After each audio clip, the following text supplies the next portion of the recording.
ಆ, ಇವತ್ತು ಒಂದು ಬಹು ಮುಖ್ಯವಾಗಿ ಏನು ಚರ್ಚೆಯಲ್ಲಿದೆ. ಆ, ನಿನ್ನೆ SIT ಸ್ಪೆಷಲ್ ಇನ್ವೆಸ್ಟಿಗೇಷನ್ ಟೀಮ್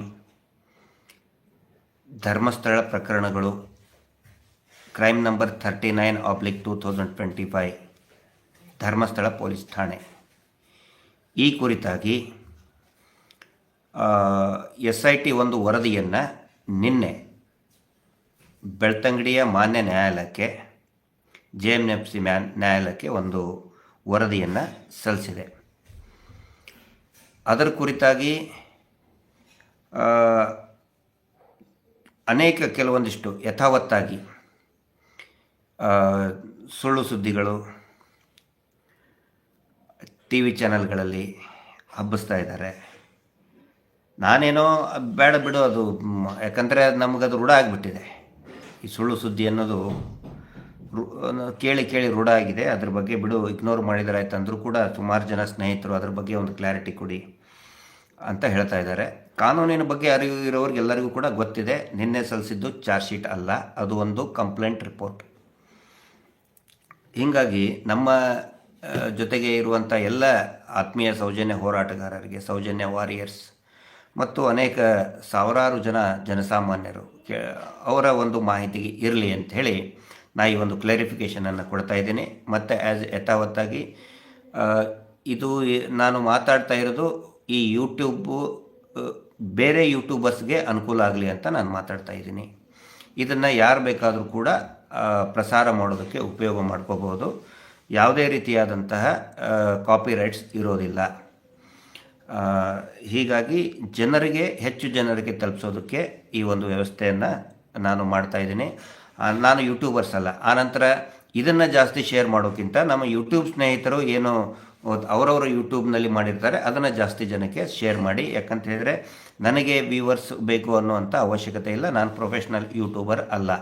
ನನಗೆ ಈ ಒಂದು ಚಾನಲ್ಗೆ ಜಾಸ್ತಿ ವ್ಯೂವರ್ಶಿಪ್ ಬೇಕು, ಸಬ್ಸ್ಕ್ರಿಪ್ಷನ್ ಬೇಕು ಅಂತಲ್ಲ. ಯಾರು ಇದನ್ನು ಮರುಪ್ರಸಾರ ಮಾಡ್ತಾ ಇದ್ದಾರೆ ಆ ಯೂಟ್ಯೂಬ್ಗಳನ್ನು ತಾವೆಲ್ಲರೂ ಕೂಡ ಸಬ್ಸ್ಕ್ರೈಬ್ ಮಾಡಿ, ಶೇರ್ ಮಾಡಿ.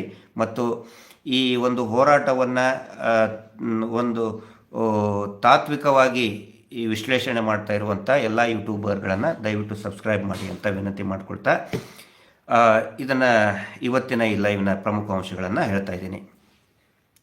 ನಿನ್ನೆ ಸಲ್ಲಿಸಿದ್ದು ಖಂಡಿತ ಅದು ಚಾರ್ಜ್ ಶೀಟ್ ಅಲ್ಲ. ಚಾರ್ಜ್ ಶೀಟ್ ಅಂದರೆ ಏನು ಅಂತ ಹೇಳಿದರೆ ಆರೋಪ ಪಟ್ಟಿ. ಆರೋಪ ಪಟ್ಟಿಯಲ್ಲಿ ಏನಿರ್ತದೆ, ಆರೋಪಿಗಳ ಬಗ್ಗೆ ಆರೋಪಗಳು ಇರ್ತದೆ. ಒಬ್ಬರು ಇರ್ಬೋದು, 10 ಜನ ಇರ್ಬೋದು, 100 ಜನನೂ ಇರ್ಬೋದು.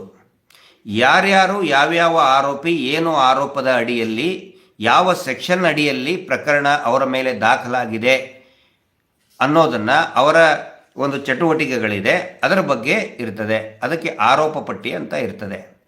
ಆರೋಪ ಪಟ್ಟಿ ಯಾವಾಗ ಸಲ್ಲಿಸ್ತಾರೆ ಅಂತ ಹೇಳಿದರೆ, ನೋಡಿ, ನಮ್ಮ ಕ್ರಿಮಿನಲ್ ಜಸ್ಟಿಸ್ ಸಿಸ್ಟಮ್ನಲ್ಲಿ, ಅಪರಾಧಿಕ ನ್ಯಾಯ ವ್ಯವಸ್ಥೆಯಲ್ಲಿ ಕ್ರಿಮಿನಲ್ ಜಸ್ಟಿಸ್ ಸಿಸ್ಟಮ್ ಅಂತ ಹೇಳ್ತಾರೆ ಅದಕ್ಕೆ. ಅದರಲ್ಲಿ ಯಾವುದೇ ಒಂದು ಇನ್ವೆಸ್ಟಿಗೇಷನ್ ಶುರು ಆಗೋದು FIRನಿಂದ. Any investigation begins from FIR. ಮತ್ತು ಇನ್ವೆಸ್ಟಿಗೇಷನ್ ಎಂಡ್ ಆಗಿ ಚಾರ್ಜ್ ಶೀಟ್ ಸಲ್ಲಿಕೆ, ನ್ಯಾಯಾಲಯಕ್ಕೆ ಚಾರ್ಜ್ ಶೀಟ್ ಸಲ್ಲಿಕೆ ಆದ ನಂತರ ಅದು ಇನ್ವೆಸ್ಟಿಗೇಷನ್ ಮುಗೀತದೆ. CC ನಂಬರ್ ಬಿಳ್ಕೊಡ್ತಾರೆ, ಅವಾಗ ಮುಗೀತದೆ.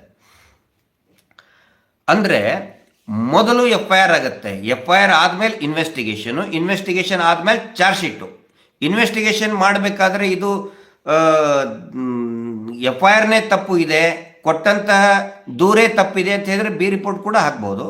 ಆರೋಪಿಗಳು ಸಿಗಲಿಲ್ಲ ಅಂತ ಹೇಳಿದ್ರೆ C ರಿಪೋರ್ಟ್ ಹಾಕ್ಬೋದು. ಒಂದು FIRಗೆ 3 ದಾರಿ ಇದೆ. ಒಂದು B ರಿಪೋರ್ಟ್, ಅಂದರೆ ಅದು ಸುಳ್ಳು. ಇನ್ನೊಂದು ಹೌದು ಕರೆಕ್ಟ್ ಇದೆ, ಆರೋಪಿಗಳು ಇವರು. ಒಂದು ವೇಳೆ ಆರೋಪಿಗಳು ಸಿಗಲಿಲ್ಲ ಅಂದರೆ C ರಿಪೋರ್ಟ್.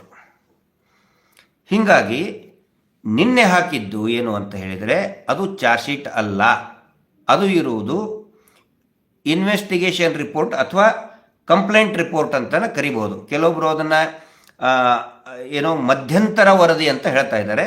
ಮಧ್ಯಂತರ ವರದಿ ಅನ್ನೋಕ್ಕಿಂತ ಮಧ್ಯಂತರ ವರದಿ ಅನ್ನೋದು CRPC ಆಗಲಿ BNSSನಲ್ಲಿ ಆ ಕಾನ್ಸೆಪ್ಟ್ ಇಲ್ಲ.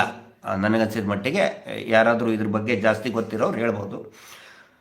ಮಧ್ಯಂತರ ವರದಿ ಅನ್ನೋದು ಇರೋದಿಲ್ಲ ಕ್ರಿಮಿನಲ್ ಇನ್ವೆಸ್ಟಿಗೇಷನಲ್ಲಿ. ಮಧ್ಯಂತರ ವರದಿ ಅಂತ ಹೇಳಿದರೆ ಯಾವುದಾದ್ರೂ ಇಶ್ಯೂಸ್ಗಳ ಬಗ್ಗೆ, ಈಗ ಮಳೆ ಹಾನಿಯ ಬಗ್ಗೆ ಒಂದು ವರದಿ ಕೊಡಿ ಅಂತ ಹೇಳ್ತಾರೆ, ಅಥವಾ ರೈತರ ಆತ್ಮಹತ್ಯೆ ಬಗ್ಗೆ, ಅಥವಾ ಏನೇ ಬೇರೆ ಬೇರೆ ಸೋಷಿಯಲ್ ಇಶ್ಯೂಸ್ ಇರ್ತವೆ, ಸಾಮಾಜಿಕ ಇದನ್ನಿರ್ತದೆ, ಅದರ ಬಗ್ಗೆ ಒಂದು ಮಧ್ಯಂತರ ಒಂದು ವರದಿ ಕೊಡಿ.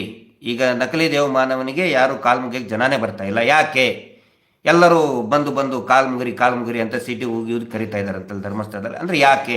ಅದ್ರ ಬಗ್ಗೆ ಒಂದು ವರದಿ ಕೇಳಿದರೆ ಅದ್ರ ಬಗ್ಗೆ ಒಂದು ಮಧ್ಯಂತರ ವರದಿ ಕೊಡ್ಬೋದು. ಸೊ ಬೇರೆ ಮಧ್ಯಂತರ ವರದಿ ಅದ್ರ ಬಗ್ಗೆ ಕೊಡ್ಬೋದು. ಬಟ್ ಕ್ರಿಮಿನಲ್ ಜಸ್ಟಿಸ್ ಸಿಸ್ಟಮ್ನಲ್ಲಿ ಕ್ರಿಮಿನಲ್ ಕೇಸ್ ಆದಾಗ ತನಿಖೆ ಆಗಬೇಕಾದ್ರೆ ಮಧ್ಯಂತರ ವರದಿ ಅಂತನೂ ಇರೋದಿಲ್ಲ. ಯೂಶ್ವಲಿ ಇನ್ವೆಸ್ಟಿಗೇಷನ್ ರಿಪೋರ್ಟ್ ಅಥವಾ ಒಂದು ಏನು ಕಂಪ್ಲೇಂಟ್ ರಿಪೋರ್ಟ್ ಅಂತ ಕೊಡ್ತಾರೆ. ಕಂಪ್ಲೇಂಟ್ ರಿಪೋರ್ಟ್ ಯಾಕೆ ಬಂತು ಇಲ್ಲಿ? ಏನದರ ಅವಶ್ಯಕತೆ ಇದೆ? ಚಾರ್ಜ್ ಶೀಟಿಗೂ ಮತ್ತು ಈ ಕಂಪ್ಲೇಂಟ್ ರಿಪೋರ್ಟಿಗೂ ಏನು ವ್ಯತ್ಯಾಸ ಅಂತ ಹೇಳಿದರೆ, ನೋಡಿ ಇಲ್ಲಿ ಮೊದಲು ನಾನು ಹೇಳಿಬಿಡ್ತೀನಿ ಇದರಲ್ಲಿ ಏನೇನಿದೆ ಅಂತೇಳಿ, ಆ ನಂತರ ಎರಡು ನಡುವೆ ವ್ಯತ್ಯಾಸ ಹೇಳ್ತೀನಿ, ಅವಾಗ ನಿಮಗಿನ್ನೂ ಕ್ಲಾರಿಟಿ ಬರ್ತದೆ. ನಿನ್ನೆ ಕೊಟ್ಟಂತಹ ವರದಿಯಲ್ಲಿ ಒಂದು 4,000 ಪೇಜಿನ ಪುಟದ ಒಂದು ವರದಿ ಇದೆ.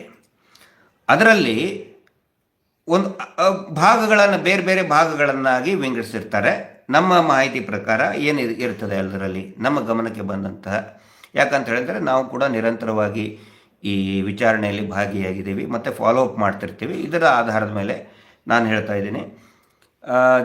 ಚಿನ್ನಯ್ಯ ಮೊದಲು ಬಂದು ಅವನು ಏನು ನ್ಯಾಯಾಲಯಕ್ಕೆ ದೂರು ಕೊಟ್ಟಿದ್ದಾರೆ. ಮೊದಲು SP ಅವರಿಗೆ ದೂರು ಕೊಡ್ತಾನೆ, ಅಂದರೆ ಅಡ್ವೊಕೇಟ್ ಮುಖಾಂತರ. ಆನಂತರ ಪೊಲೀಸ್ ಸ್ಟೇಷನ್ಗೆ ಹೋಗ್ತಾನೆ, ಅಲ್ಲಿ ದೂರು ಕೊಡ್ತಾನೆ, ನಾನು ಇಷ್ಟು ಹೆಣಗಳನ್ನು ಹೂತಾಕಿದ್ದೀನಿ, ಇಂಥವ್ರು ಈ ಹೆಣಗಳನ್ನು ಹೂತಾಕೋದಕ್ಕೆ ಹೇಳಿದರು, ಆ ಹೆಣಗಳ ಸ್ವರೂಪ ಹೇಗಿತ್ತು, ಅತ್ಯಾಚಾರ ಮಾಡಿದ್ದು, ಕೊಲೆ ಮಾಡಿದ್ದಿತ್ತು, ಅದನ್ನೆಲ್ಲ ನಾನು ಅನಧಿಕೃತವಾಗಿ ಹೂತಾಕಿದ್ದೀನಿ ಅಂತೆಲ್ಲ ನಿರಂತರವಾಗಿ ಹೇಳ್ತಾ ಬರ್ತಾ ಇರ್ತಾನೆ. ಅದಕ್ಕಿಂತ ಮುಂಚೆ ಅವನು ಮಹೇಶ್ ಶೆಟ್ಟಿ ತಿಮರೋಡಿಯವ್ರ ಮನೆಗೆ ಬಂದು ಹೇಳ್ತಾನೆ, ಕಂಟಿನ್ಯೂಸ್ ಆಗಿ ಕೂತ್ಕೊಂಡು ಹೀಗೀಗ ಅಂತ ಹೇಳ್ತಾನೆ. ಅದೆಲ್ಲವೂ ಕೂಡ ಈ ವರದಿಯಲ್ಲಿ ಇರ್ತದೆ. ಆನಂತರ 164 ಆ್ಯಸ್ ಪರ್ CRPC, ಹೊಸದಾಗಿ ಈಗ 183 BNSS ಪ್ರಕಾರ ಬೆಳ್ತಂಗಡಿ ಮಾನ್ಯ ನ್ಯಾಯಾಧೀಶರ ಮುಂದೆ ಹೇಳಿಕೆಯನ್ನು ಕೊಡ್ತಾನೆ. ಅದಾದ ನಂತರ ಏನಾಗುತ್ತೆ, NCR ರಿಜಿಸ್ಟರ್ ಆಗುತ್ತೆ. ಫಸ್ಟ್ ಇಮಿಡಿಯೇಟಾಗಿ FIR ರಿಜಿಸ್ಟರ್ ಆಗೋದಿಲ್ಲ, ಪೊಲೀಸ್ ಸ್ಟೇಷನಲ್ಲಿ NCR ಆಗುತ್ತೆ. ಆ NCRನ್ನು FIR ಆಗಿ ಮಾಡೋದಕ್ಕೆ ಕೋರ್ಟಿನ ಪರ್ಮಿಷನನ್ನು ಧರ್ಮಸ್ಥಳ ಪೊಲೀಸರು ತೆಗೆದುಕೊಂಡು ಬರ್ತಾರೆ. ನ್ಯಾಯಾಲಯನೇ ಪರ್ಮಿಷನ್ ಕೊಡ್ತದೆ ಇದನ್ನು FIR ಮಾಡಿ ಅಂತ. ಆ ನ್ಯಾಯಾಲಯದಲ್ಲಿನೂ ಕೂಡ ಅವನು 164 ಸ್ಟೇಟ್ಮೆಂಟ್ ಕೊಡ್ತಾನೆ, 183 ಸ್ವಯಂ ಪ್ರೇರಿತ ಹೇಳಿಕೆ. ಅದು ಅಲ್ಲಿ ಯಾರು ಕೂಡ ತಾವು ಗಮನಿಸಿರ್ಬೋದು, ಆವಾಗಿನ TV ಚಾನೆಲ್ಗಳಲ್ಲಿ ಎಲ್ಲ ನಮ್ಮ ಮಾಧ್ಯಮಗಳಲ್ಲಿ ಕೂಡ ವರದಿಯಾಗಿದೆ. ಆ ಹೊತ್ತಿನಲ್ಲಿ ನ್ಯಾಯಾಧೀಶರ ಮುಂದೆ ಹಾಜರಾಗಬೇಕಾದ್ರೆ ಅಡ್ವೊಕೇಟ್ ಅವನ ಜೊತೆಗೆ ಇದ್ದಂತಹ ನ್ಯಾಯವಾದಿಗಳು ನಮಗೆ ಅವಕಾಶ ಮಾಡಿಕೊಡಿ ಅಂತ ಹೇಳಿದರೆ ಮಾನ್ಯ ನ್ಯಾಯಾಧೀಶರು ಅದಕ್ಕೆ ಅವಕಾಶ ಮಾಡಿಕೊಡೋದಿಲ್ಲ. That is a very perfect step, perfect decision.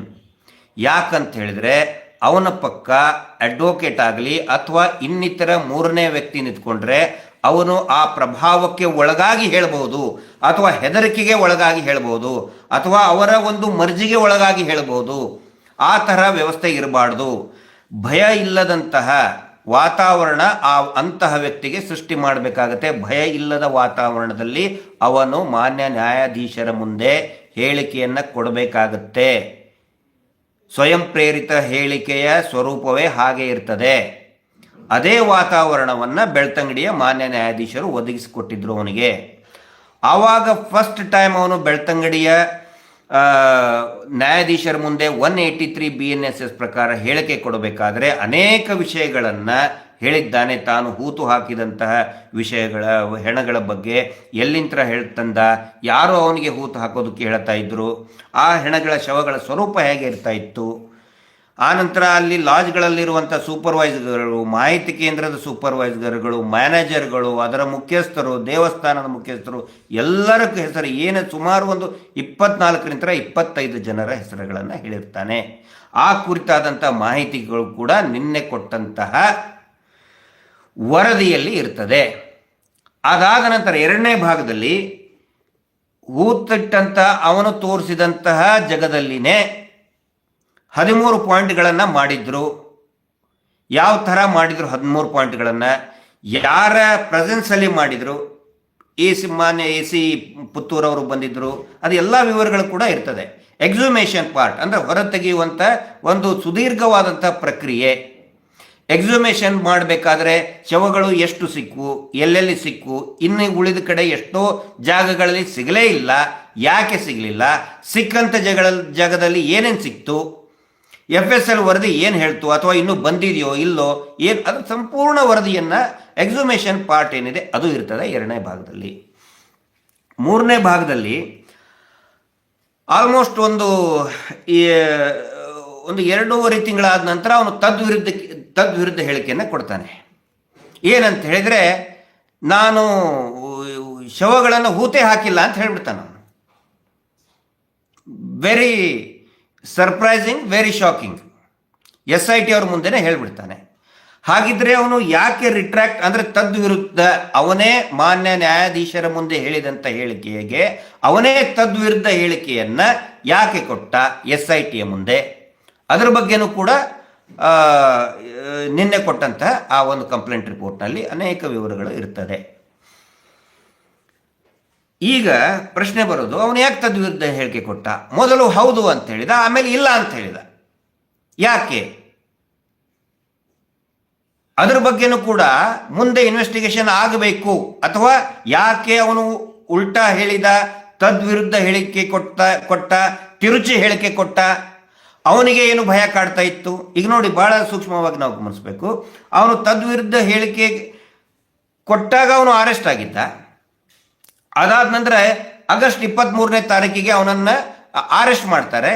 Arrest ಮಾಡಿ ಅವನು ಜುಡಿಷಿಯಲ್ ಅಂದರೆ ಪೊಲೀಸ್ ಕಸ್ಟಡಿಯಲ್ಲಿ ತಗೊಳ್ತಾರೆ. ಪೊಲೀಸ್ ಕಸ್ಟಡಿ ಆದ ನಂತರ ಜುಡಿಷಿಯಲ್ ಕಸ್ಟಡಿ ಅಂದರೆ ಜೈಲಲ್ಲಿ ಇರ್ತಾರೆ. ಅವನು ಜೈಲಲ್ಲಿ ಇದ್ದಾಗ, ದಯವಿಟ್ಟು ಇದನ್ನು ಅರ್ಥ ಮಾಡ್ಕೊಳ್ಳಿ,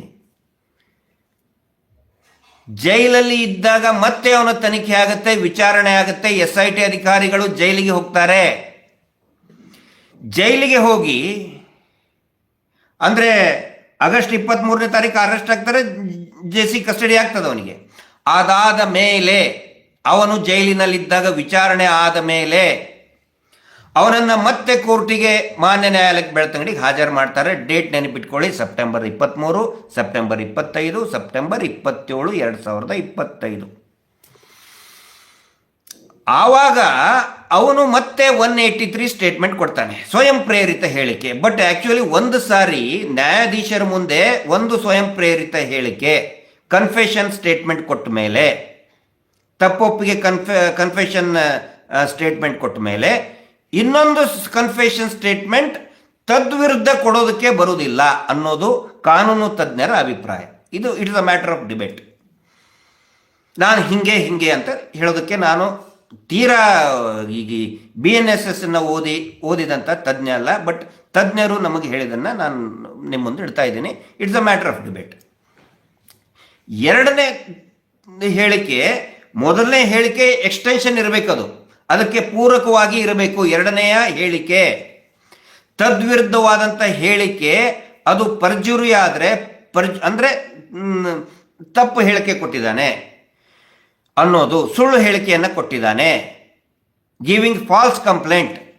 ಪರ್ಜುರಿ ಅನ್ನೋದನ್ನ, ಅದು ಯಾವಾಗ ಪರ್ಜುರಿ ಅನ್ನೋದು ಅಂದರೆ ನ್ಯಾಯಾಧೀಶರ ಮುಂದೆ ಕೊಟ್ಟಂಥ ಹೇಳಿಕೆಗೆ ಇವನು ತದ್ವಿರುದ್ಧ ಹೇಳಿಕೆ ಕೊಡ್ತಾ ಇದ್ದಾನೆ ಅಂತ ಆದರೆ ಅದರ ದೂರನ್ನು ದಾಖಲಿಸಬೇಕಾಗಿದ್ದು SIT ಅಲ್ಲ.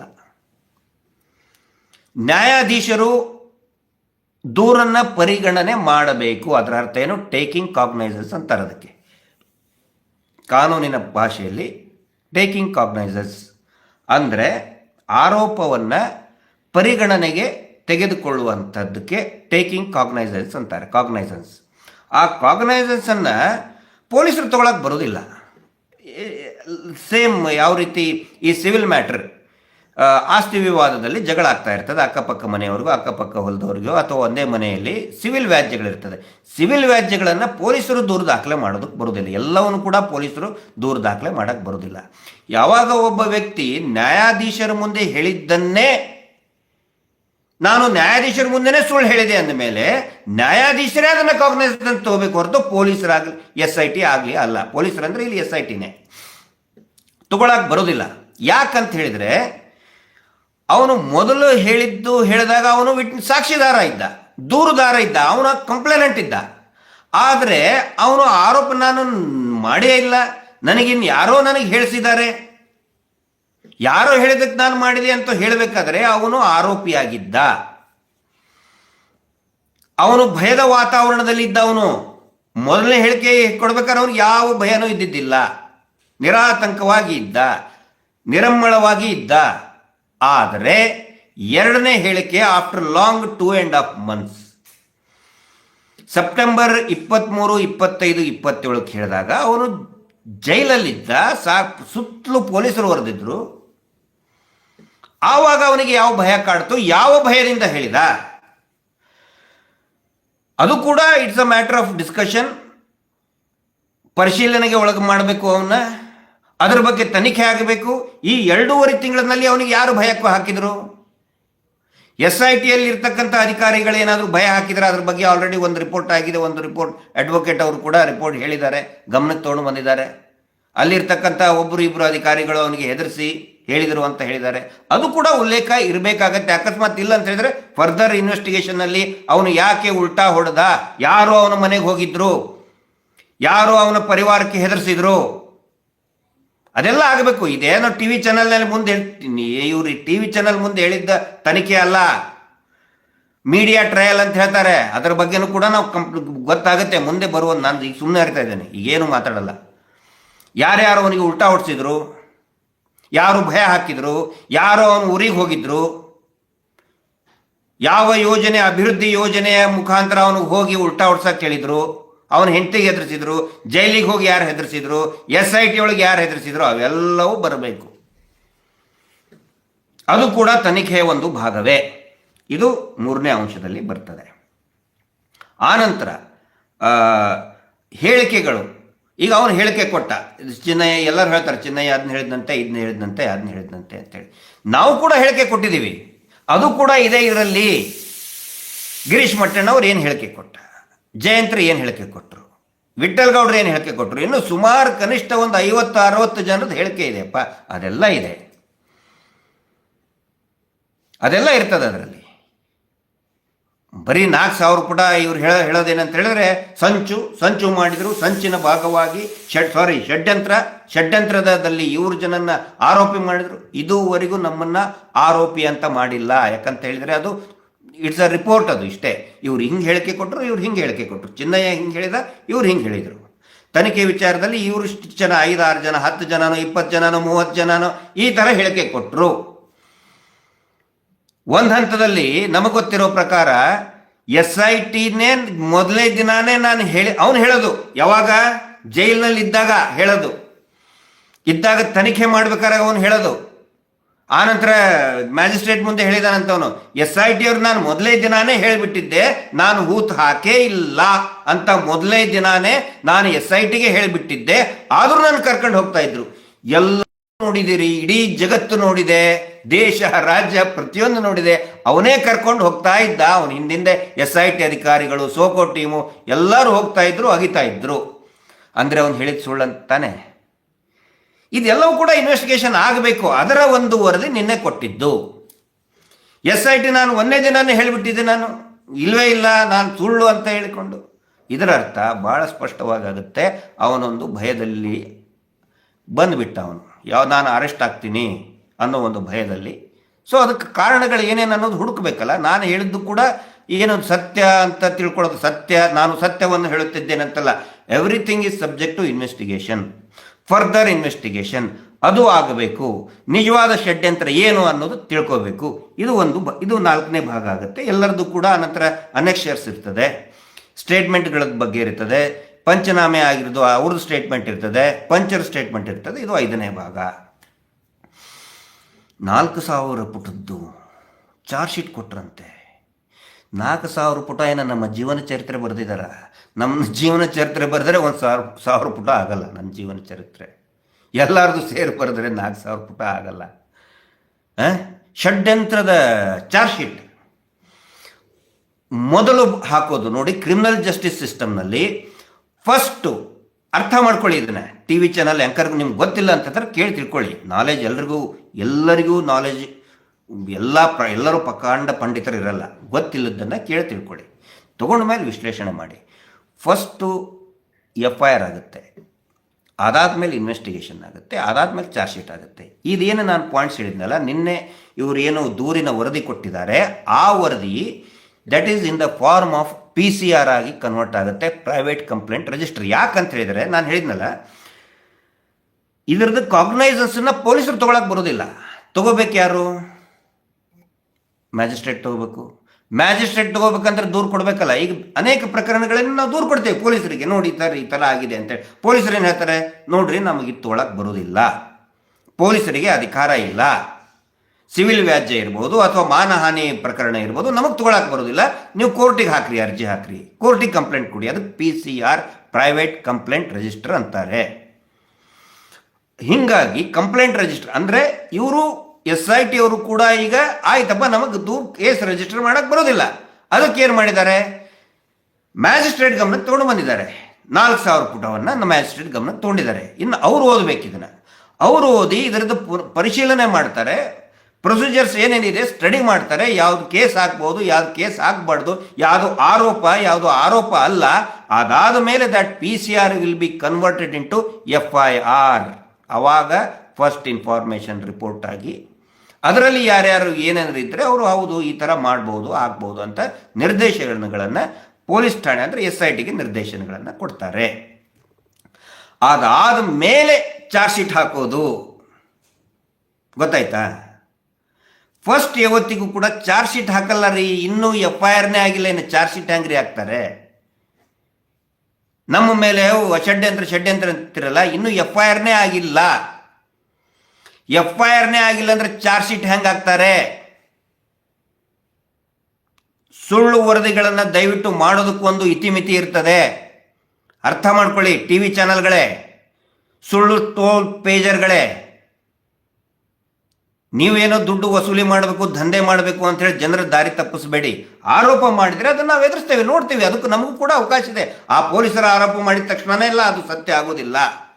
ಯಾವುದ್ಯಾವುದೋ ಪ್ರಭಾವ ಇರ್ತದೆ, ಯಾರ್ಯಾರೋ ಇನ್ನೇನೇನು ಹೇಳಿರ್ತಾರೆ, ಅದೆಲ್ಲ ಸತ್ಯ ಆಗೋದಿಲ್ಲ. ನಮಗೂ ಕೂಡ ಒಂದು ಅವಕಾಶ ಇರ್ತದೆ, ನಮ್ಮ ವಾದವನ್ನು ಮಂಡನೆ ಮಾಡೋದಕ್ಕೆ ಒಂದು ಅವಕಾಶ ಇರ್ತದೆ. ಆ ಅವಕಾಶವನ್ನು ಬಳಸ್ಕೊಂಡು ನಮ್ಮ ವಾದ ನೋಡ್ಬೇಕು. ಇನ್ನು ಫಸ್ಟ್ ಆಫ್ ಆಲ್ ನಾವು ಆರೋಪಿಗಳು ಇದೆಯೋ ಇಲ್ಲ ಅಂತಲೇ ಗೊತ್ತಿಲ್ಲ. ಯಾಕಂತ ಹೇಳಿದರೆ ಅವನು ಸ್ವತಃ SIT ಮೇಲೆ ಆರೋಪ ಮಾಡಿದ್ದಾನೆ, ನಮಗೆ ಗೊತ್ತಿರೋ ಪ್ರಕಾರ ಮ್ಯಾಜಿಸ್ಟ್ರೇಟ್ ಮೇಲೇ ಆರೋಪ ಮಾಡಿದ್ದಾನೆ, ಪೊಲೀಸರ ಮೇಲೇನೂ ಆರೋಪ ಮಾಡಿದ್ದಾನೆ, ಎಲ್ಲರ ಮೇಲೂ ಮಾಡಿದ್ದಾನೆ. ಯಾಕಂದರೆ ಭಯದಲ್ಲಿ ಹುಟ್ಟಿಸಿ ಇಟ್ಟಿದ್ದಾರೆ ಅವನಿಗೆ. ಎಲ್ಲ ಪ್ರಕರಣದಲ್ಲಿ ಹಾಗೆ ಮಾಡೋದಿಲ್ಲ, ದೂರುದಾರನ್ನೇ ಆರೋಪಿಗಳನ್ನು ಮಾಡಿ ಅವ್ರಿಗೆ ಹೆದರಿಸಿ ಅವ್ರನ್ನ ಆರೋಪಿಗಳನ್ನು ಮಾಡಿಬಿಡ್ತಾರೆ ಅವರು. ಇವನು ಹಾಗೆ ಮಾಡಿದ್ದಾರೆ ಇದರಲ್ಲಿ. ಇದು matter of subject to investigation ಇದು. ಹೀಗಾಗಿ ಯಾರು ಕೂಡ ಏನೋ ಆಗಿಬಿಡ್ತು ತಕ್ಷಣಕ್ಕೆ ಇನ್ನೇನೋ ಆಗಿಬಿಡ್ತು ಭಯ ಬೀಳುವಂಥ ಅವಶ್ಯಕತೆ ಇಲ್ಲ. ಆನಂತರ ಭಾಳ ಮುಖ್ಯವಾಗಿ ನಾನು ಒಂದು ಮಾತು ಕೇಳ್ತೀನಿ ಎಲ್ರಿಗೂ. ಏನಂದರೆ ನಮಗೆ ಹೇಳ್ತಾ ಇದ್ರಲ್ಲ, ಏನು ಫಾರಿನ್ ಫಂಡ್ ಬಂತು, ದೇವಸ್ಥಾನಕ್ಕೆ ಕಳಂಕ ತರೋದಕ್ಕೆ ಫಾರಿನ್ ಫಂಡ್ ತಗೊಂಡು BJPಯ ನಾಯಕರು, ಎಲ್ಲ ಕಾಂಗ್ರೆಸ್ಸಿನ ನಾಯಕರು, JDS ನಾಯಕರು ದೊಡ್ಡದಾಗಿ ಯಾತ್ರೆ ಮಾಡಿದಾರಲ್ಲ, ಧರ್ಮರಕ್ಷಣೆ ಯಾತ್ರೆಗೆ, ಸೋಕಾಲ್ಡ್ ಧರ್ಮರಕ್ಷಣೆ ಯಾತ್ರೆ ಮಾಡಿ ಷಡ್ಯಂತ್ರ ಫಾರಿನ್ ಫಂಡು ಅಂತಾರಲ್ಲ, ಎಲ್ಲರಿಗೂ ಹೇಳ್ತಾ ಇದ್ದೀನಿ ನಾನು. ಆ ಷಡ್ಯಂತ್ರ ಫಾರಿನ್ ಫಂಡು ಅಂತ ಮತ್ತಿನ್ನು ಯಾವ್ಯಾವುದೋ ಕಡೆ ಅಂತ ದುಡ್ಡು ಕೊಟ್ಟು ಬೇಕಾಬಿಟ್ಟು ಮಾತಾಡ್ತಿದ್ರಲ್ಲ, ಫಾರಿನ್ ಫಂಡ್ ಬಂತು ಅಂತ. 4,000 ಪೇಜು ಅಂತಿರಲ್ಲ, 4 ಅಕ್ಷರ ಏನಾದರೂ ಫಾರಿನ್ ಫಂಡ್ ಬಂದಿದೆ ಅಂತ ಒಬ್ಬನಾದರೂ ತೋರಿಸ್ಲೇಬೇಕು. ನೀವು ಸುಮ್ಮನೆ ಬಿಟ್ಬಿಡ್ತೀವ, ನಿಮ್ಮನ್ನು ಬೆನ್ನು ಹತ್ತುತ್ತೇವೆ, ನಿಮ್ಮನ್ನು ಕೊನೆ ತನಕ ನೀವು ಉತ್ತರ ಕೊಡಲೇಬೇಕಾಗತ್ತೆ. 4,000 ಪೇಜು ಅಂತ ಆಗಿದೆಯಲ್ಲ, ಈಗ 4 ಅಕ್ಷರ ಫಾರಿನ್ ಫಂಡ್ ಇರೋದು ತೋರಿಸ್ರಿ. ಅವನಾದ್ರು ನನಗೆ ಬಂತು 4 ಅಕ್ಷರ ತೋರಿಸಿ, ಫಾರಿನ್ ಫಂಡ್ ಬಂತು ಬರೆದಿರ್ಬೇಕಲ್ಲ ಅಲ್ಲಿ. ಷಡ್ಯಂತ್ರ ದೇವಸ್ಥಾನಕ್ಕೆ ಇದನ್ನು ಮಾಡೋದಕ್ಕೆ ಫಾರಿನ್ ಫಂಡ್ ತಗೊಂಡ್ರು, ಯಾರ್ದೋ ಕಡೆ ಅಪಾರವಾದಂಥ ಅಕ್ರಮ ಆಸ್ತಿ ತಗೊಂಡ್ರು. 1 ಅಕ್ಷರ ತೋರಿಸಿ, ಒಂದಲ್ಲ ಒಂದು ಸಣ್ಣ ತುಣುಕು ತೋರಿಸಿ, ಏನಾದರೂ ಬಂದಿರಲೇಬೇಕಲ್ಲ. ತನಿಖೆ ಮಾಡಿದ್ದು SITನೇ ಅಲ್ವಾ? ಷಡ್ಯಂತ್ರದ ಬಗ್ಗೆನೇ ತನಿಖೆ ಮಾಡಿಬಿಟ್ರಲ್ಲ, ಷಡ್ಯಂತ್ರ ಬಗ್ಗೆನೇ ತನಿಖೆ ಆಯ್ತಲ್ಲ. ಮತ್ತು ತನಿಖೆ ಆದರೆ ಫಾರಿನ್ ಫಂಡ್ ಬಗ್ಗೆ ಉಲ್ಲೇಖ ತೋರಿಸಿ. 4,000 ಪೇಜು ಷಡ್ಯಂತ್ರ ಅಂದವ್ರು ಷಡ್ಯಂತ್ರದ ಬಗ್ಗೆ 4 ಅಕ್ಷರ ತೋರಿಸ್ರಿ, ಫಾರಿನ್ ಫಂಡ್ ಬಗ್ಗೆ 4 ಅಕ್ಷರ ತೋರಿಸಿ. ನನಗೆ ತೋರಿಸ್ಲೇಬೇಕು ನೀವು. ಇಲ್ಲ ಅಂತ ಹೇಳಿದ್ರೆ ನೀವು ಸುಳ್ಳು ಬೊಗಳಿದ್ದೀರಿ ಅಂತ ನತಮಸ್ತಕರಾಗಿ ಒಪ್ಕೊಳ್ಬೇಕು ನೀವು. ಇತಿಮಿತಿ ಇರ್ತದೆ ಸುಳ್ಳು ಹೇಳೋದಕ್ಕೂ ಕೂಡ. ಎಲ್ಲವನ್ನು ಕೂಡ ಸಹಿಸ್ಕೊಳ್ತಾ ಇದ್ದೀವಿ, ಎಲ್ಲ ಅಪಮಾನ, ಎಲ್ಲ ಸುಳ್ಳು ಅಪಪ್ರಚಾರಗಳನ್ನು ಎಲ್ಲ ಸಹಿಸ್ಕೊಳ್ತಾ ಇದ್ದೀವಿ. ಯಾಕೆ? ಒಂದು ದಿನ ನ್ಯಾಯ ಸಿಗುತ್ತೆ. ನಮಗೆ ಆದಂತಹ ಅಪಮಾನ ಅವಮಾನ ಏನು ದೊಡ್ಡದಲ್ಲ. ಆ ಹೆಣ್ಣು ಮಗಳಿಗೆ ಆದಂತಹ, ಹೆಣ್ಣು ಮಕ್ಕಳಿಗೆ ಅಲ್ಲಿ ಸತ್ತಂಥ ಅನೇಕ ಪುರುಷರಿರ್ಬೋದು, ಮಹಿಳೆಯರಿಗೆ ಆದಂಥ ನೋವು ಅವಮಾನ, ಅವರ ಕುಟುಂಬಕ್ಕೆ ಆದಂಥ ಅವಮಾನದ ಮುಂದೆ ನಮಗೆ ಆಗ್ತಾ ಇರುವಂಥ ಅಪಚಾರ ಏನೂ ಅಲ್ಲ ಅಂತೇಳಿ ಸುಮ್ಮನೆ ಇದ್ದೀವಿ. ಹಿಂಗಾಗಿ ಅದ್ರ ಬಗ್ಗೆ ಈಗ ಅಧಿಕೃತವಾಗಿ SITನೇ ಆಗಿದೆ ಅಲ್ಲಪ್ಪ. SITನೇ ತನಿಖೆ ಮಾಡಿದೆ, ವರದಿ ಕೊಡ್ತು, 4,000 ಪೇಜದ್ದು ವರದಿ ಕೊಡ್ತು, 4,000 ಪೇಜಿನ ವರದಿ ಕೊಡ್ತು, ಷಡ್ಯಂತ್ರ ಬಯಲಾಯಿತು. ಅದರಲ್ಲಿ ಕ್ಯೂನಲ್ಲಿ ನಿಂತ್ಕೊಳ್ರಲ್ಲ ನೀವೆಲ್ಲರೂ ಬಂದಲ್ಲಿ. ಯಾವನ್ಯಾವನು ಮಾತಾಡಿದ್ರಿ, ಯಾವ ಚಾನಲ್ ಅವ್ರು ಬಂದಿದ್ರಿ, ಅಲ್ಲೇ ಇರ್ತಿರಲ್ಲ, ನಿಮ್ಮ ರಿಪೋರ್ಟರ್ಗಳು ಅಲ್ಲೇ ಇರ್ತಾರಲ್ಲ, ಓದ್ರಿ ಅದನ್ನು.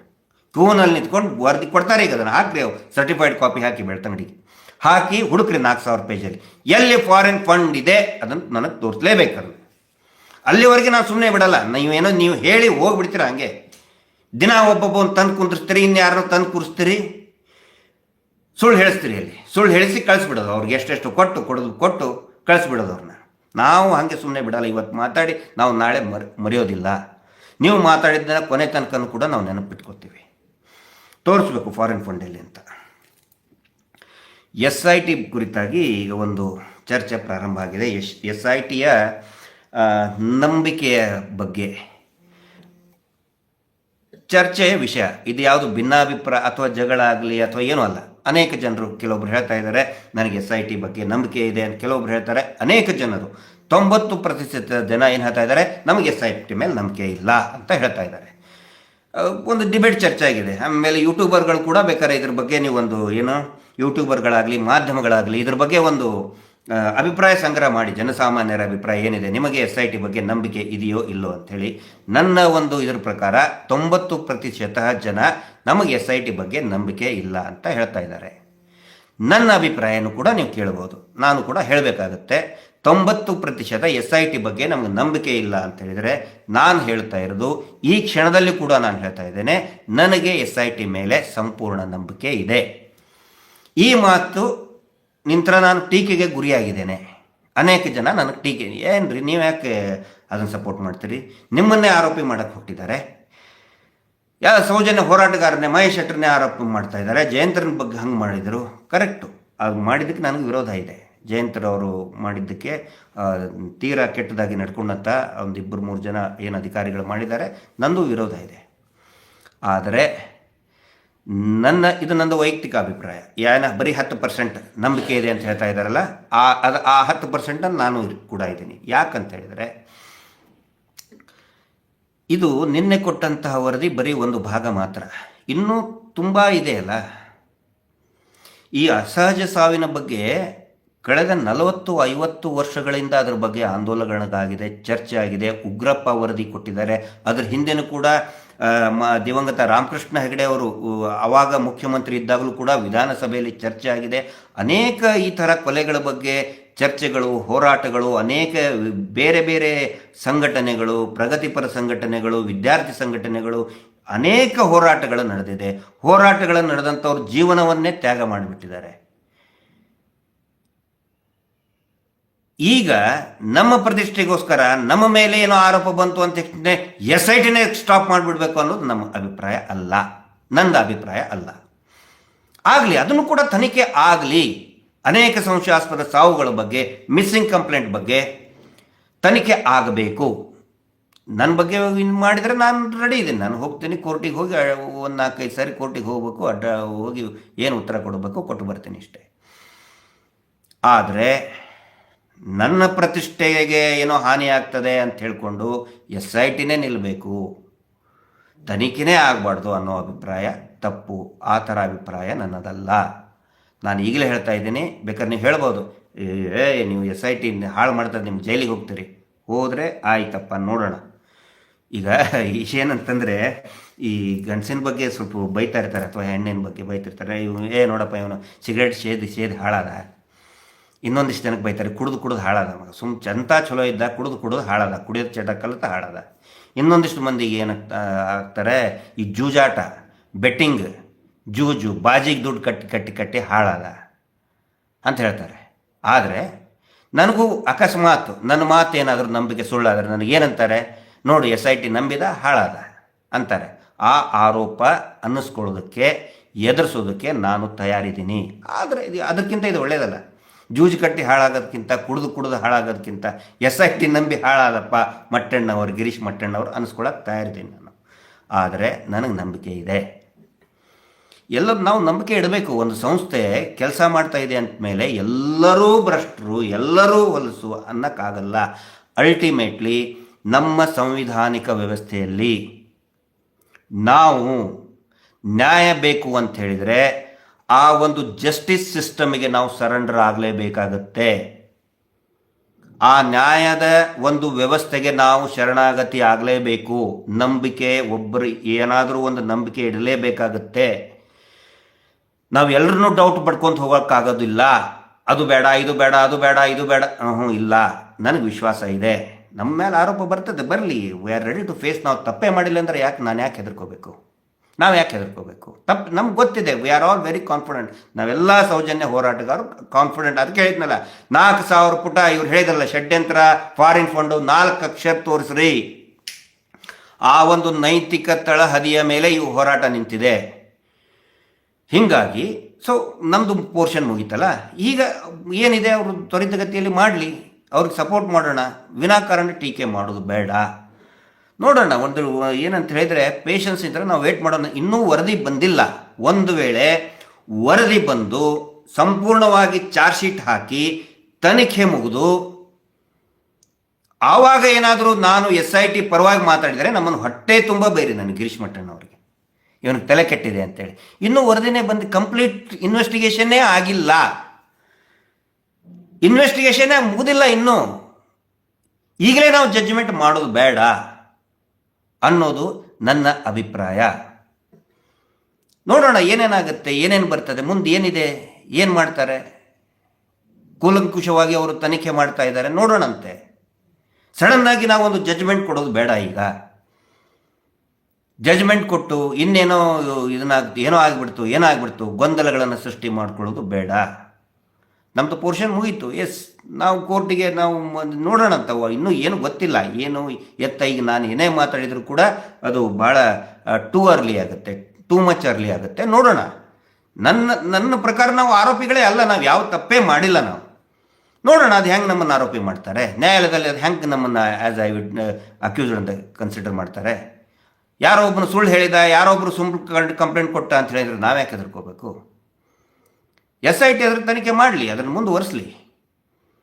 ಆವಾಗ ಏನಿದೆ, ಒಂದು ನಿಜ ಅನ್ನೋದು ಹೊರಗಡೆ ಬರ್ತದೆ, ಒಂದು ಸತ್ಯ ಅನ್ನೋದು ಹೊರಗಡೆ ಬರ್ತದೆ. ಅದಕ್ಕೋಸ್ಕರ ನಾನು ಕೂಡ ಕಾಯ್ತಾ ಇದ್ದೀನಿ. ಹೀಗಾಗಿ ಇದು ನನ್ನ ಅಭಿಪ್ರಾಯ. ಮತ್ತು ನಾನು ಈಗಲೇ ಹೇಳಿದ್ದೀನಿ, ಇದು ನಾನು ಟೀಕೆಗೆ ಗುರಿಯಾಗಿದ್ದೀನಿ. ಇದಕ್ಕೆ ಗುರಿಯಾಗೋದಕ್ಕೂ ನಾನು ಸಿದ್ಧನಿದ್ದೇನೆ. ಆದರೆ ಸತ್ಯ ಒಂದು ದಿನ ಹೊರಗಡೆ ಬರಲೇಬೇಕು. ಅನೇಕ ಇನ್ವೆಸ್ಟಿಗೇಷನ್ಗಳನ್ನು ನಾನು ನೋಡಿದ್ದೀನಿ. ಈಗ ಇನ್ನು ಕೆಲವೊಬ್ರು ಕೇಳ್ತಾರೆ, ನಮ್ಮ ಹಿತೈಷಿಗಳೇ ಎಲ್ಲರೂ FIR ಯಾಕೆ ಮಾಡಲಿಲ್ಲ? ಹಾಗಿದ್ರೆ ಬಂಗ್ಲೆಗುಡ್ಡೆಯಲ್ಲಿ ಡೆಡ್ ಬಾಡಿ ಸಿಕ್ತು, ಅಲ್ಲಿ ಸಿಕ್ತು, ಇಲ್ಲಿ ಸಿಕ್ತು, ಮಾಡಲೇಬೇಕು ಅಂತ ಏನಿಲ್ಲ. ಪ್ರತಿಯೊಂದು ಇನ್ವೆಸ್ಟಿಗೇಷನ್ಗೂ ಕೂಡ ಅದರದೇ ಆದಂತಹ ಪ್ಯಾಟರ್ನ್ ಇರ್ತದೆ. Every investigation has its own pattern. ಯಾವ ರೀತಿ ಪ್ಯಾಟರ್ನ್ ಅಂತ ಹೇಳಿ ಅಲ್ಲಿರ್ತಕ್ಕಂತಹ ಅಧಿಕಾರಿಗಳು ತೀರ್ಮಾನ ಮಾಡ್ತಾರೆ. ಹೀಗಾಗಿ ನಾವು ಪೂರ್ವಾಗ್ರಹ ಪೀಡಿತರಾಗಿ ಹಿಂಗೆ ಯಾಕೆ ಮಾಡಲಿಲ್ಲ, ಹಾಗೆ ಯಾಕೆ ಮಾಡಲಿಲ್ಲ, ಅದು ನಮ್ಮ ರೈಟ್ಸ್ ಅಲ್ಲ. ಹಿಂಗೆ ಮಾಡಬೇಕು, ಹಾಗೆ ಮಾಡಬೇಕು ಅಂತ ಹೇಳಕ್ಕೆ ನಾವು ಯಾರು we are no wear concern. ನಮಗೆ ಇರತಕ್ಕಂಥ ಮಾಹಿತಿ ಏನಿದೆ ಅದನ್ನು ನಾವು ಕೊಟ್ಟಿದ್ದೀವಿ, ಖಂಡಿತ ಕೊಟ್ಟಿದ್ದೀವಿ, ಇನ್ನು ಮುಂದೆ ಕೂಡ ಕೊಡ್ತೀವಿ. ಆದರೆ ಹಿಂಗೆ ಯಾಕೆ ಮಾಡಲಿಲ್ಲ, ಹಂಗೆ ಯಾಕೆ ಮಾಡಲಿಲ್ಲ, ಅದನ್ನ ಯಾಕೆ ಮಾಡಲಿಲ್ಲ, ಅದನ್ನು ಬೇಡ. ಈಗ ನೋಡೋಣ, ಕಂಪ್ಲೀಟ್ ವರದಿ ಕೊಟ್ಟ ಮೇಲೆ ಬಂದ ಮೇಲೆ ನೋಡೋಣ ಅಂತ. ಯಾಕಂತ ಹೇಳಿದರೆ ನಾವು ಎಲ್ಲಿ ಓಡಿ ಹೋಗಲ್ಲ, ಅವರು ಎಲ್ಲಿ ಓಡಿ ಹೋಗಲ್ಲ. ಇನ್ನೊಂದು ಗೊತ್ತಿರಲಿ, ಇದು ಬರೀ ನಾವಿಷ್ಟೇ ಅಲ್ಲ. ನಾವು ಯಾರ್ರಿ, ನಾವು ಭಾಳ ಸಣ್ಣ ಜನ. ನಾನು ಇಡೀ ದೇಶದ ಕಾನೂನಿನ ತಜ್ಞರು ಈ ಪ್ರಕರಣವನ್ನು ಗಮನಿಸ್ತಾ ಇದ್ದಾರೆ. ಸಾವಿರಾರು ಲಕ್ಷಾಂತರ ಜನ ಈ ಪ್ರಕರಣವನ್ನು ಗಮನಿಸ್ತಾ ಇದ್ದಾರೆ. ತಜ್ಞರು, ಸಾಹಿತಿಗಳು, ಚಿಂತಕರು, ಪ್ರಜ್ಞಾವಂತರು, ಇಡೀ ದೇಶದ ಕಾನೂನಿನ ಎಕ್ಸ್ಪರ್ಟ್, ಲಾ ಎಕ್ಸ್ಪರ್ಟ್ ಇದನ್ನು SIT ತನಿಖೆಯನ್ನು ಗಮನಿಸ್ತಾ ಇದ್ದಾರೆ. ಈ ರೀತಿ ಸಿಚುವೇಶನ್ ಇರಬೇಕಾದ್ರೆ SIT ಅವರು ಬರೀ ನಮ್ಮ ಮೇಲೆ ಏನೋ ಒಂದು ಚಾರ್ಜ್ ಮಾಡಿ ಅವ್ರು ಹಂಗೆ ಮಾಡಿದ್ರೆ ನಮ್ಮ ಮೇಲೇನೆ ಆರೋಪ ಹೊರಿಸಿ ಅಂಗಡಿ SIT ಮುಚ್ಕೊಂಡು ಹೋಗೋಕ್ಕಾಗೋದಿಲ್ಲ. ಇದುವರೆಗೂ ಕೂಡ ಧರ್ಮಸ್ಥಳದ ನಿನ್ನೆ ಕೊಟ್ಟಂತಹ ವರದಿಯಲ್ಲಿ ಧರ್ಮಸ್ಥಳ ದೇವಸ್ಥಾನ ದೇಗುಲದ ಕಾಂಟ್ರಾಕ್ಟ್ ಹಿಡ್ಕೊಂಡಂತಹ ಆ ಆಡಳಿತ ಮಂಡಳಿಗೆ, ನಾಟಕ ಮಂಡಳಿಗೆ ಕ್ಲೀನ್ ಚಿಟ್ ಕೊಟ್ಟಿಲ್ಲ. ಅಕಸ್ಮಾತ್ ಅವ್ರಿಗೇನಾದ್ರೂ ಕ್ಲೀನ್ ಚಿಟ್ ಕೊಟ್ಟು ಇಲ್ಲಿ ಏನು ನಡೆದೇ ಇಲ್ಲ ಅಂತ ಹೇಳಿದ್ರೆ ಆವಾಗ ಮಾತಾಡೋಣಂತೆ. ಎಲ್ಲರೂ ಗಮನಿಸ್ತಾ ಇದ್ದಾರೆ ಇದನ್ನ. SITನ ನಾವು ಪ್ರತಿಯೊಬ್ಬರು ಕೂಡ ಅದನ್ನ ಮೇಲೆ ಕಣ್ಣಿಟ್ಟಿದ್ದಾರೆ. ಅದು SIT ಅವ್ರಿಗೂ ಕೂಡ ಗೊತ್ತಿದೆ, ಗೊತ್ತಿಲ್ಲ ಅಂದ್ರೂ ಕೂಡ ಅರ್ಥ ಮಾಡ್ಕೋಬೇಕು. SIT ಅವರು ಪ್ರತಿಯೊಬ್ಬರು ಕೂಡ, ಪ್ರತಿಯೊಬ್ಬ ಈ ರಾಜ್ಯ, ದೇಶ ಅಲ್ಲ ಹೊರದೇಶದಲ್ಲಿ ಇರತಕ್ಕಂಥವ್ರು ರೆಗ್ಯುಲರ್ ಆಗಿ ಫೋನ್ ಮಾಡ್ತಾ ಇದ್ದಾರೆ. ಯೂಟ್ಯೂಬರ್ಗಳಿಗೆ, ಪತ್ರಕರ್ತರಿಗೆ, ಎಲ್ಲರಿಗೂ ಫೋನ್ ಮಾಡ್ತಾ ಇದ್ದಾರೆ. ಏನ್ ನಡೀತಾ ಇದೆ ಅಂತೇಳಿ. SIT ಅವರು ಸುಖಾಸುಮ್ಮನೆ ಅಷ್ಟಕ್ಕೇನೆ ಅರ್ಧಕ್ಕೇನೆ ನಿಲ್ಲಿಸಿ ಯಾವುದೋ 1000 DKಶ ಹೇಳಿದ ಅಂತೇಳಿ ಮಾಡೋಕ್ಕಾಗೋದಿಲ್ಲ, ಸಾಧ್ಯನೇ ಇಲ್ಲ. ಹಿಂಗಾಗಿ ನನಗೆ ನಂಬಿಕೆ ಇದೆ SIT ಒಂದು ತಾರ್ಕಿಕ ಅಂತ್ಯಕ್ಕೆ ತಗೊಂಡು ಹೋಗ್ತಾರೆ ಅಂತೇಳಿ. ವಿರೋಧಗಳ ನಡುವೆಯೂ ಕೂಡ ನನಗೆ ನಂಬಿಕೆ ಇದೆ. ನಾನು ಯಾವತ್ತಿಗೂ ಕೂಡ ನನ್ನ ನಂಬಿಕೆ ಮೇಲೆ ಇರೋನು. 10 ಜನ ಹಂಗೆ ಅಂದ್ಕೊಳ್ಳಿ ಆ ಕಡೆ ಹೋಗೋದು, ಇನ್ನು 10 ಜನ ಈ ಕಡೆ ಹಂಗಂದ್ರೆ ಬೇಡ, ಬೈತಿದ್ರೆ ನನಗೆ ಟೀಕೆ ಮಾಡಿ. But I have very much confidence. ನಂಬಿಕೆ ಇಡಬೇಕಾಗತ್ತೆ. ನಂಬಿಕೆ ಇಲ್ಲದೇನೆ ನಾವು ಮುಂದೆ ಹೋಗೋಕ್ಕಾಗಲ್ಲ. ಅದಕ್ಕೆ ಎಲ್ಲರೂ ಕೂಡ ತಾಳ್ಮೆಯಿಂದ SIT ಜಾಸ್ತಿ ಟಿಪ್ಪಣಿ ಮಾಡ್ದೇ ವಿಲ್ ಅಬ್ಸರ್ವ್, ಪೇಷನ್ಸ್ ಇಂದ ಅಬ್ಸರ್ವ್ ಮಾಡೋಣಂತೆ. ಜಾಸ್ತಿ ಕಿರಿಕಿರಿ ಮಾಡೋದು ಕೂಡ ಬೇಡ. 1 ತಿಂಗಳು 2 ತಿಂಗಳು 50-60 ವರ್ಷದಿಂದ ಆಗ್ರಹ ಇದೆ. ಮಹೇಶ್ ಶೆಟ್ಟಿ ತಿಮರೋಡಿಯವರು ಒಂದು ತಪಸ್ವಿ ಥರ, ನ್ಯಾಯದ ಭಗೀರಥ. ಏನಾದರೂ ಈ ನೀರಿನ ಭಗೀರಥ ಅಂತ ಅನೇಕ ಜನ ಪ್ರಶಸ್ತಿ ತಗೊಂಡಿದ್ದಾರೆ. ಬೇರೆ ಬೇರೆ ವಿಷಯದ ಬಗ್ಗೆ ಪ್ರಶಸ್ತಿ, ಭಗೀರಥ ಅಂತ ಪ್ರಶಸ್ತಿ ತಗೊಂಡಿದ್ದಾರೆ. ನ್ಯಾಯದ ಭಗೀರಥ ಏನಾದರೂ ಇದ್ದರೆ ಅದು ಮಹೇಶ್ ಶೆಟ್ಟಿ ತಿಮರೋಡಿಯವರು. 13 ವರ್ಷದ ನಿರಂತರವಾಗಿ ಹೋರಾಟ ಮಾಡಿದ್ದಾರೆ. ಇನ್ನೂ 1 ತಿಂಗಳು 2 ತಿಂಗಳು 3 ತಿಂಗಳು SIT ವರದಿ ಬರುವವರೆಗೆ ಕಾಮಾಗಿ ಪೇಷನ್ಸ್ ಇಂದ ವೇಟ್ ಮಾಡೋಣ ಅಂತ ಹೇಳ್ತಾ, ಹೋರಾಟಕ್ಕೆ ಎಲ್ಲರ ಒಂದು ಸಹಭಾಗಿತ್ವ ಇರಲಿ, ಒಂದು ಬೆಂಬಲ ಅನ್ನೋದಿರಲಿ. ಅದೇ ಹೇಳೋದು ನಾನು. ಅಂದರೆ ನಮಗೆ ಕಂಟಿನ್ಯೂಸ್ ಮೆಸೇಜ್ ಬರ್ತದೆ, ಏನೋ ಆಗ್ತದೆ, ಭಯ ಪಡುವ ಅವಶ್ಯಕತೆ ಇಲ್ಲ. ನೋಡಿ, ಇದೆಲ್ಲ ಅಂದರೆ ನಾನು ಅಂದ್ಕೊಳ್ಳೋದು ಇದು ಒಂದು ಈ ಏನಂತ ಹೇಳಿದ್ರೆ ಗಲಿಬಿಲಿ ಆಗಕ್ಕೆ ಹೋಗಬಾರ್ದು, ಭಯ ಪಡಬಾರ್ದು. ಹೋರಾಟ ಅಂತ ಹೇಳಿದರೆ ನಾವು ದೇವಿಯ ಸೌಜನ್ಯ ಶಕ್ತಿಯನ್ನು ನಂಬ್ಕೊಂಡಿದ್ದೀವಿ. ಆ ತಾಯಿ ಮಗುನ ಎತ್ತಿ ಆಡಿಸ್ಬೇಕಾದ್ರೆ ನೀವು ಮಗು ನೋಡಿ, ಅದು ನಗ್ತಾ ಇರ್ತದೆ, ಸಂತೋಷದಿಂದ ನಗ್ತಿರ್ತದೆ, ಗಾಬರಿ ಆಗೋದಿಲ್ಲ, ಅದು ಅಳೋದಿಲ್ಲ. ಯಾಕಂತ ಹೇಳಿದರೆ ಆ ತಾಯಿಗೆ, ಆ ಮಗುಗೆ ತಾಯಿ ಮೇಲೆ ತೂರಿದಂಥ ಮಗುಗೆ ತಾಯಿ ಮೇಲೆ ನಂಬಿಕೆ ಇರ್ತದೆ. ಈ ತಾಯಿ ನನ್ನ ಹಿಡ್ಕೊಳ್ತಾಳೆ ಅಂಥೇಳಿ ನಾನು ಗಮನಿಸಿದ್ದು. ಇಲ್ಲಿವರೆಗೆ ಈ ಹೋರಾಟ ನಮ್ಮನ್ನು ಕರ್ಕೊಂಡು ಬಂದಿದೆ. ತುದಿಗೆ ಕರ್ಕೊಂಡು ಬಂದು ವಾಪಸ್ ನಮ್ಮನ್ನು ಬರಿಗೈಲಿ ಕಳಿಸೋದಿಲ್ಲ. ವೈಷ್ಣೋದೇವಿ ಯಾತ್ರೆ ಮಾಡ್ಬೇಕಾದ್ರೆ ನಾನು ನೋಡಿದ್ದೀನಿ, ಅನೇಕರು ಪಾಪ ಅಂಗವಿಕಲರು ಹತ್ತಾ ಇರ್ತಾರೆ. ಅನೇಕ ಅವರಿಗೆ ನಡೆಯೋದಕ್ಕೆ ಆಗೋದಿಲ್ಲ, ಆದರೂ ಹತ್ತಾನೇ ಇರ್ತಾರೆ.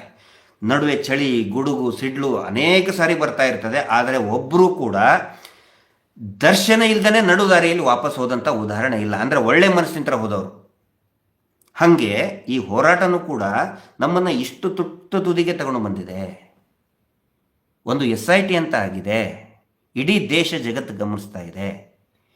ಇಲ್ಲಿವರೆಗೆ ನಮ್ಮನ್ನು ಕರ್ಕೊಂಡು ಬಂದು ಆ ಶಕ್ತಿ, ದೈವಿ ಶಕ್ತಿನೋ ಇನ್ನು ಏನಾದರೂ ಅಂದರೆ ಅಥವಾ ಪ್ರಯತ್ನ, ವಾಟ್ ಎವರ್, ನಂಬೋರು ನಂಬ್ರಿ, ಬಿಡೋರು ಬಿಡಿ, ಇಲ್ಲಿವರೆಗೆ ಕರ್ಕೊಂಡು ಬಂದು ನಮ್ಮನ್ನು ಖಾಲಿ ಕೈಲೇ ವಾಪಸ್ ದರ್ಶನ ಇಲ್ಲದೆ, ನ್ಯಾಯದ ದರ್ಶನ ಇಲ್ಲದೆ ವಾಪಸ್ ಹೋಗ್ರಪ್ಪ ಅಂತ ಕಳಿಸಲ್ಲ ಅನ್ನೋ ನಂಬಿಕೆ ಇದೆ. ಆ ನಂಬಿಕೆ ಮೇಲೆ ನಾವೆಲ್ಲರೂ ಕೂಡ ನಿಂತ್ಕೋಬೇಕಾಗತ್ತೆ ಅಂತ ಹೇಳ್ತಾ, ಎಲ್ಲರೂ ಕೂಡ ಸೌಜನ್ಯ ಹೋರಾಟದಲ್ಲಿ ಭಾಗಿಯಾಗಿ, ಮತ್ತು ಯಾವ ಯೂಟ್ಯೂಬರ್ಸ್ಗಳು ಮತ್ತು ಚಿಕ್ಕ ಯೂಟ್ಯೂಬರ್ಸ್ಗಳು ನಾನು ನೋಡ್ತಾ ಇದ್ದೇನೆ, ಅನೇಕ ಚಿಕ್ಕ ಯೂಟ್ಯೂಬರ್ಸ್ಗಳು ಮನೆಯಲ್ಲಿ ಕೂತ್ಕೊಂಡು ಮೊಬೈಲ್ ಇಟ್ಕೊಂಡು ಮಾಡ್ತಾ ಇದ್ದಾರೆ. ಅವರು ಚಿಕ್ಕವರು ಇರಬಹುದು. ಈಗ ಚಕ್ರವರ್ತಿ ಅಂತೇಳಿ ನಾನು ನೋಡ್ತಾ, ಚಕ್ರವರ್ತಿ ಅಂತ ಹೇಳಿದರೆ ವಸೂಲಿ ಬೆಲೆ ಅಲ್ಲ, ಅವನು ಮಧ್ಯವರ್ತಿ, ಅತ್ಯಾಚಾರಿಗಳ ಮಧ್ಯವರ್ತಿ ಅವರಲ್ಲ. ಈಗ ಉತ್ತರ ಕರ್ನಾಟಕದಲ್ಲಿ ಒಬ್ಬರು ಮಾಡ್ತಾ ಇರ್ತಾರೆ, ನಾನು ನೋಡಿದ್ದೀನಿ. ತುಂಬ ಚಿಕ್ಕ ಇದರಲ್ಲಿ ಮಾಡ್ತಾ ಇರ್ತಾರೆ. ಕೋಟಿಗಟ್ಟಲೆ ಬಂಡವಾಳ ಇಲ್ಲ ಅವ್ರ ಹತ್ರ. ಆದಿತ್ಯ ಕಿರಣ್ ಅಂಥೇಳಿ, ಅಂದರೆ ನಾವು ಸ್ಮಾಲ್ ಯೂಟ್ಯೂಬರ್ಸ್ ಬಗ್ಗೆನೇ ಮಾತಾಡ್ತೇನೆ. ಅನೇಕ ಇನ್ನೂ ನಮ್ಮ ಅಕ್ಷರ ಮೀಡಿಯಾ ರಾಜು ಅವರು ಇರ್ಬೋದು, ಅಜಯ್ ಅಂಚನ್ ಅವರು ಇರ್ಬೋದು, ಆ ಸಂಚಾರಿ ವಿಡಿಯೋ ಇನ್ನೂ ಅನೇಕ ಯೂಟ್ಯೂಬರ್ಗಳು ಮಾತಾಡ್ತಾ ಇದ್ದಾರೆ. ಆದರೆ ದೊಡ್ಡ ಯೂಟ್ಯೂಬರ್ಗಿಂತ ಇನ್ನೂ ಚಿಕ್ಕ ಚಿಕ್ಕ ಯೂಟ್ಯೂಬರ್ಗಳಿರ್ತಾರೆ. ದಯವಿಟ್ಟು ಅವುಗಳನ್ನು ಸಬ್ಸ್ಕ್ರೈಬ್ ಮಾಡಿ. ಕೋಟಿಗಟ್ಟಲೆ ಬಂಡವಾಳ ಹಾಕಿ ಸುಳ್ಳು ಹೇಳಿ ಜನರ ದಾರಿ ತಪ್ಪಿಸುವಂಥವ್ರನ್ನ ಬಿಟ್ಬಿಡಿ. ಚಿಕ್ಕದರಲ್ಲಿನೇ ಸಂತೋಷ ಇರ್ತದೆ, ಚಿಕ್ಕದರಲ್ಲಿನೇ ಸತ್ಯ ಇದೆ, ಅದೇ ಒಂದು ದೊಡ್ಡ ಧ್ವನಿಯಾಗುತ್ತೆ. ಹೀಗಾಗಿ ಆ ಎಲ್ಲ ಯೂಟ್ಯೂಬರ್ಗಳನ್ನು ಸಬ್ಸ್ಕ್ರೈಬ್ ಮಾಡಿ, ಬೆಂಬಲಿಸಿ, ಹೋರಾಟಕ್ಕೂ ಕೂಡ ಬೆಂಬಲಿಸಿ ಅಂತ ಹೇಳ್ತಾ ಈ ಲೈವನ್ನು ಮುಗಿಸ್ತಾ ಇದ್ದೇನೆ. Justice for Soujanya. ನಮಸ್ತೆ.